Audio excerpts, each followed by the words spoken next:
What's up, guys? It's your coach Dave here. It is 9:10 at night and I'm coming to you from our house just after watching America's Got Talent, the elimination round with Kristen and the three girls. And I want to come to you guys today.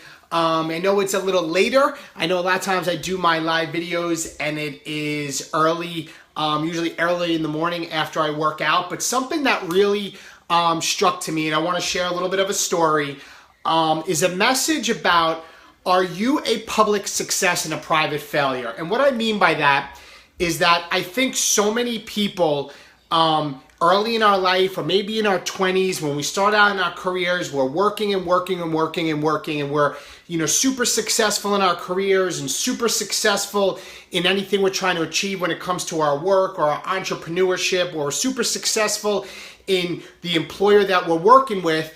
But when it comes to our private life, meaning you're a parent, you're a husband, you're a wife, you're your kid's coach, that we are failures. And I think that when I think back to myself, and just to give you a little story, I think of when I first was doing Beachbody and my girls were younger, and even in my state police career, I was always working 24/7, 365. Even when I was building my Beachbody business, 24/7, 365, both days on the weekend, every night. I always say, and I still don't watch much TV now, I'm always work to try to reach certain goals that I want to achieve for my family. But when I realized that if I'm a failure as a parent, and if I'm a failure as a father, if I'm a failure as a coach, if I'm a failure as a husband, what good is that if you're super successful in your career, but your kids don't know who you are? What good is it if you're super successful in your career, but you miss all of your kids' activities or sports games or shows? Or what good is it if you're super successful in your career and you're missing everything that they're going through in life and through their school and as they're growing, but you have this amazing success, but you're a private failure? And for me, I even myself have tried to adapt over time, saying it's no good to me if I'm super successful in the state police or Beachbody, but I'm never there for my girls. If I'm super successful, but I can't coach their activities, or I miss their certain school events. And it really became more aware to me when I made lieutenant and I got sent out and I had to live away from home for 5 months. That kind of opened my eyes. And really, again, in the past 2 years, I went from being somebody that I never watched TV, and I don't watch TV 99% of the week, but we have found, like right now, for example, we watch America's Got Talent with our three girls, and it's something that I know on Wednesdays and Thursdays is our family time.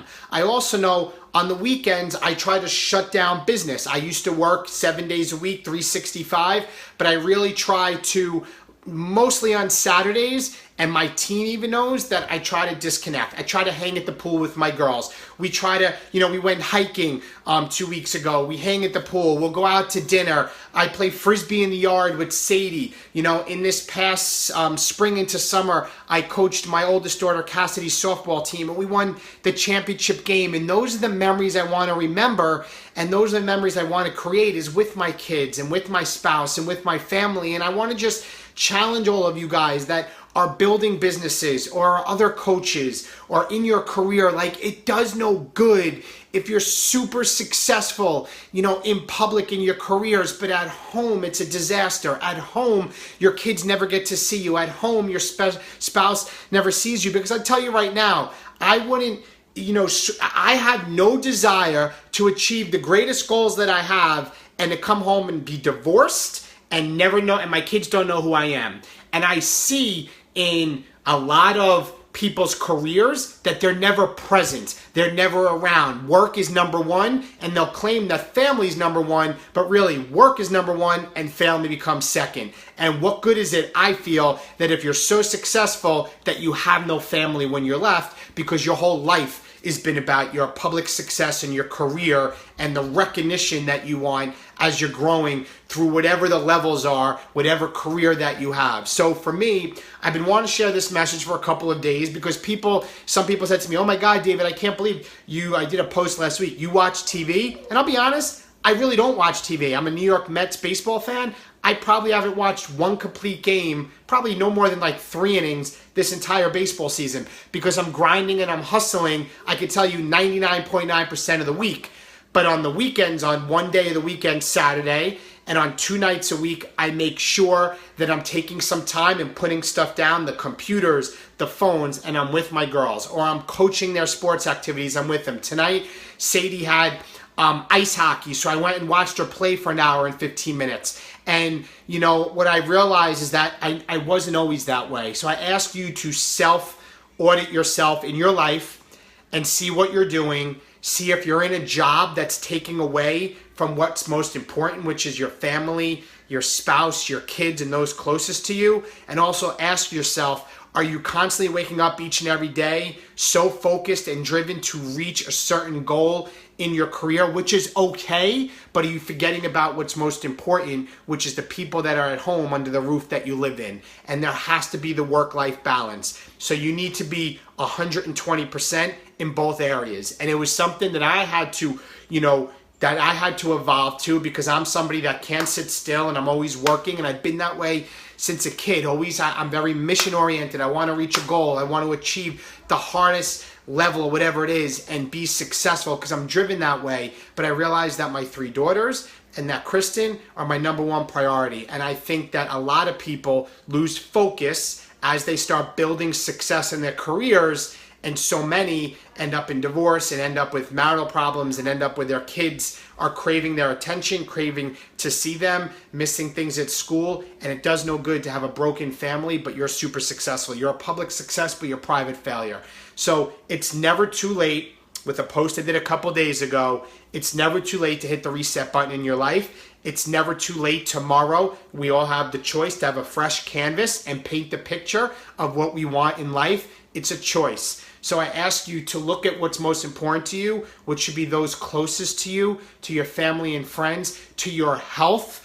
Kristen, not to go on another thing, but Kristen put a post tonight, like the Powerball is $700 million, and that's great, and would be awesome, wow, if you hit $700 million, but that's not going to bring Kristen's mom back that's passed away, that died from cancer. We can't take all of that money and buy, so Kelly, Kristen's best friend and one of our coaches, doesn't have to fight cancer for the second time with breast cancer. So without our health, we have nothing. We can't pay off that her dad doesn't have to be on dialysis anymore. That's the way it is. So I ask you, take care of your health. Money isn't everything. Without your health, you have nothing. Money can't buy your health. But at the same time, your career and your success isn't everything either. If you're a public success and you're a private failure, that stinks, guys. I'll be honest, that stinks. My priority is my wife and my 3 girls, right? And the goals that I have are all around in life with Beachbody and the state police to create more memories, to get, as I've always said and share, we have a vision of getting a beach house on the water. It's so I can spend time with your family. So you need to be able to ask yourself, are you missing those moments and those memories you can't get back because you put your job first? And I ask you, I beg of you, put your spouse, put your wife, put your husband, put your kids, put those closest to you, and put your health before your public success, because it does no good if you have a broken life at home and you're a disaster when it comes to your health. That's why each and every day, I'm not perfect, but each and every day, 6 days a week, I'm exercising. I'm trying to eat as healthy as I can. I'm trying to spend quality time with my family. And I mean being present in the moment, off your phone, being there in the moment and putting your phone aside, and realizing that I want to be a public success, but really you want to focus on being a private success as well with your kids and your family. So guys, that's my message with you guys tonight. Thank you for coming on. If this was of value to you, if you're on my YouTube channel or on here, please share it. I think it's something that I hear a lot about, this message I've been wanting to share, and I want many other people to be able to audit themselves, self-audit themselves, be self-aware, and be able to change tomorrow if they feel that their priorities are out of sync and maybe what they're saying isn't exactly what they're doing. So guys, have a great night. Have a great Wednesday night, and I'll talk to you guys soon. Bye-bye.